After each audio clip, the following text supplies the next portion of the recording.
Let's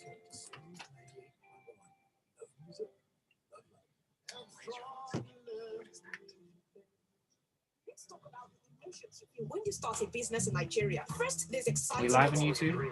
Then you realize All just right. how well we Hello, YouTube. Hey YouTube, what's going on? Good morning.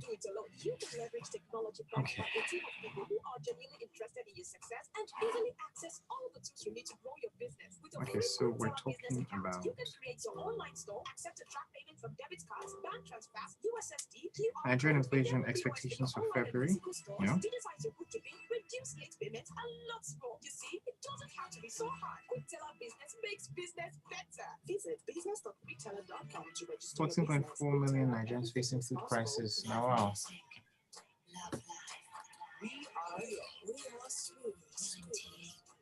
And it feels so good, good, good. It just means good. Business Express. Sent you some stuff.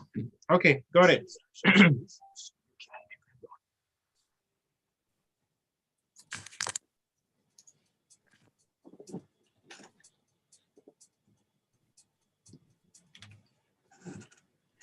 Smooth 98.1, love music, love life. Welcome if you just joined us. It's time for Business Express. As always, Rotus is here with us this morning to lead us through conversations. Good morning, Rotus.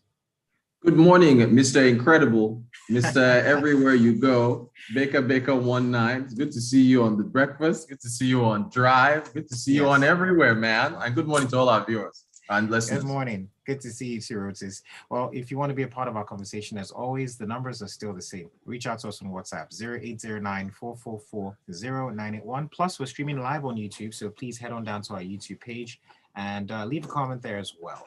Rotus, what are we talking about this morning? Yeah, inflation. We are expecting inflation figures for the Bureau of Statistics tomorrow, the 15th of March. And so, well, we're looking at possibly higher inflation. This is looking at February, year on year, due to what we've been seeing happening in the energy markets, oil prices, and so on and so forth. So it's looking like we might see inflation tick up. Inflation, year-on-year inflation for January was 15.6%. Inflation peaked at 18% in March of 2021. It then decelerated for about 8 consecutive months to about 15 points. What was the figure in November 2021? Okay, 15.4%. So it decelerated to 15.4% in November 23. This is year-on-year inflation. Then climbed back up again, 15.63 in December. Possibly demand related to end-of-year festivities, supply issues, and then ticked down again to 15.6 in January. So with what's been happening, we are expecting that might climb again in February because of energy. Okay, but the question is, we keep on hearing that you mentioned just now that it keeps going up, coming down, going up. But then what are the triggers behind, these inflation expectations? Well, I mean, for, Russia, Ukraine, that's pushed oil prices up. And you've seen inflation rise every United States, the UK, around the world. Inflation has been climbing. You saw what happened, with the contaminated fuel that unfortunately found its way into Nigeria. You saw fuel scarcity. You saw, people not being able to access fuel, and you saw fuel, black market fuel being sold, and causing prices to rise. There's also Zainab Ahmed admitted to, I think it was the IMF, in a Zoom call, that the federal government has quietly removed electricity subsidies and that they might be looking at targeting fuel subsidies next. So of course, they haven't backed down on that. You've seen what happened with diesel. Diesel has gone up over 500 now. Aviation fuel has also climbed. National Association of Road Transport Operators are saying that it's unbearable. I understand that the Manufacturing Association of Nigeria, they're asking for palliatives now from the government to help to shield them from the increase in diesel. We talked about pure water prices climbing. We've talked about so much. So the pass-through effect of fuel costs, I mean, that just filters through to everything. 90-something%, so is it 98, 97% of goods are transported by fuel, by road, excuse me. So you will see that effect pass through. Then food is another one again. The food, what's the FAO now? Food, the Food and Agriculture Organization. They have said that about 14 million Nigerians are facing a food crisis, and that, you know, internally displaced people, farmers being hit by insecurity, that's affecting supply. So food inflation, I think, is at 17% in Nigeria for January. So that is expected to remain, you know, elevated for quite a while. So you've got the fuel issue, you've got food. Those are the two main triggers. There's also, you know, we'll get to exchange rate in a moment, but those two are the main triggers that we're looking at for why inflation might actually, 17.1% is where we are in January 2022. So Kristalina Georgieva, the managing director of the IMF, recently saying that, you know, emerging markets are going to be facing higher food prices, less tourism, higher costs to access credit from international markets due to what's been happening in Ukraine.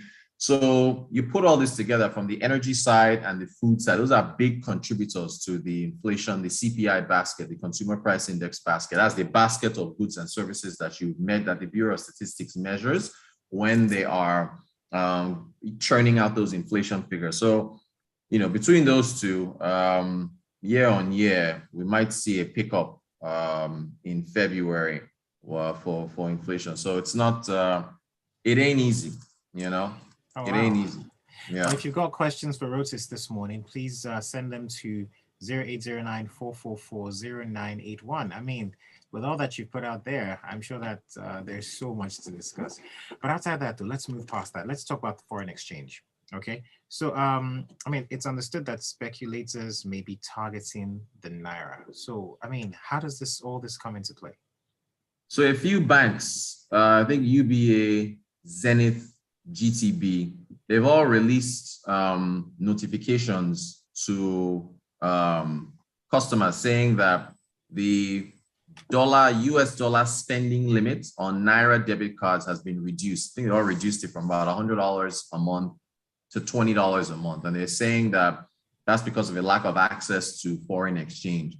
And speculators are now using that as a clue to say, okay, if the banks are having some issues with access to foreign exchange and reducing spending limits on cards, then that means that there's some scarcity of FX in the market. And so therefore, they can now place bets on the dollar rising.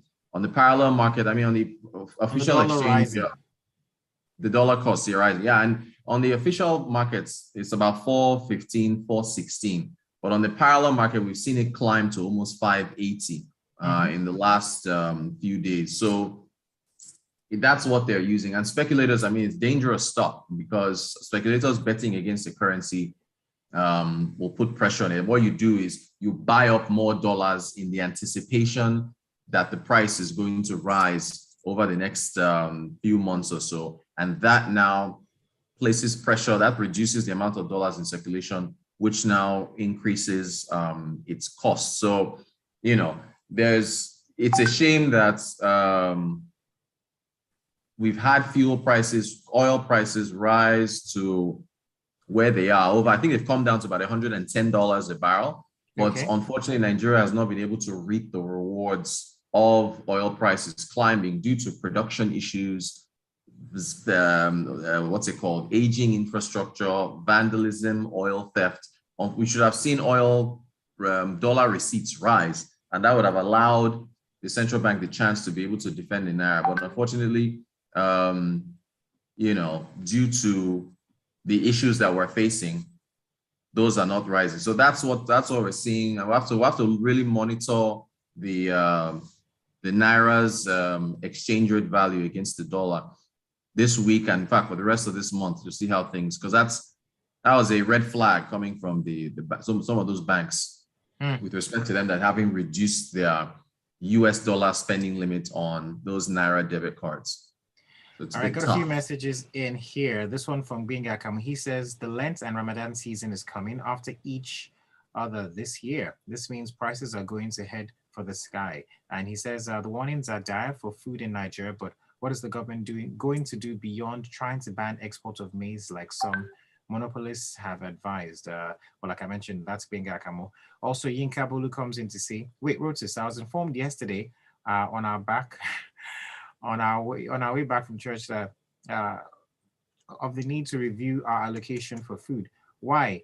A 4-liter vegetable oil is now 8,000, and also trying to understand if Russia and Ukraine is responsible for that too. I think the government really needs to set up a price control agency because it looks like daylight robbery. Also, for folks with the domiciliary account, where we walk into banks and deposit the dollars, I hope this spending limit does not apply to us because it could be problems. Yeah, no, I mean, your DOM accounts, and thank you, Benga, and thank you, Yinka. Your DOM account is your own FX that you've put into that account. So that's an account where you withdraw and deposits. There's no, to my mind, there's not going to be any limits there. This is for people who use their Naira debit cards. If you use your Naira debit card to pay for a subscription service or like a magazine subscription or something, the banks have to source for foreign exchange to be able to convert that Naira to dollars to pay for your subscription. So in fact, I've been tracking it. It's at, I think it's about almost, is it 500 or so now, for when they convert, when you pay for something in dollars, you look at the exchange rate, how much you were charged in Naira, just divide it and it will tell you what the exchange rate is. So DOM account balances shouldn't be affected. I don't know about price control, this thing. We've tried this price control stuff. We've seen what's happening with PMS. It's been really, really tough. So I'm not really sure how that would work. The issue right now is we must address insecurity. It is affecting the ability of farmers to be able to go to farms and do their work. So that's something that has to be addressed. There's also the continuous matter we continue to bring up, the roads that transport food from the farms to the urban centers, storage facilities, power, all these things, they all factor in. I got a few more messages. This one in from Austin. He says, how many barrels is Nigeria supposed to export? And how many barrels are we currently exploring right now? Okay, so that's Austin from Satellite. And this one in says, okay, so this one's asking about dividends from UBA. I'm going to forward this one to you, Rotus, so maybe you can respond to this personally later. But let's talk about this one from Austin, though. So how many barrels, do you have an idea of how many barrels Nigeria is supposed to be exporting? So it's about production. Nigeria has historically done about 2 million barrels per day. That's how much we've produced for quite a while. But in the last quarter of 2021, it fell to 1.5 million barrels per day. I think that was a new low. We hadn't seen that number since I think 2020 or is it 20, either 2020 when COVID hit or even 2016. OPEC also put in production caps to try to limit the amount of oil produced in order to support prices, by basically reducing demand, basically reducing supply so that prices climb. Unfortunately, Nigeria has not been able to meet up with those production quotas because of our own infrastructure issues. It's not easy to just shut off production and then turn it back on. And then vandalism continues to be a problem. I mean, oil bunkering, people breaking pipelines open, taking out the oil, selling it on black market to make money. That's an issue. So our number is supposed to be 2 million barrels per day, but we have not hit that number in quite a while. And that's what's impacting us. Think of anything you sell. If the price of that item is going up, but you're not able to produce enough of it, you won't be able to capitalize on the price increase on that particular item. So that's what we're facing now. All right. Well, we're totally out of time, but always a pleasure having you here, Rotus. Thank you so much. And well, thank you to all the listeners as well, sending in their messages. So what do we look forward to tomorrow?